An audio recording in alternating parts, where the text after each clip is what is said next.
上一集我哋喺尖沙咀見證咗廣東道兩邊商場嘅天與地對比，今集我哋去到九龍另一邊旺區，同樣以人氣旺盛見稱嘅旺角，直擊呢區商場嘅沒落與重生。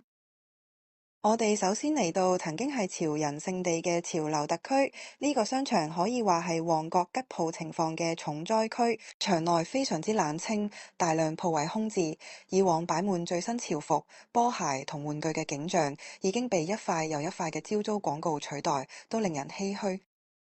行多兩步，我哋去到銀城廣場，商場內吉鋪同樣周圍可見，越高層吉鋪情況就越普遍，最頂層位置全層空置，唔對外開放。跟住我哋又嚟到旺角中心，呢度以往係學生同年輕人嘅時尚基地，但係而家商場內個別樓層嘅吉鋪都唔少啊。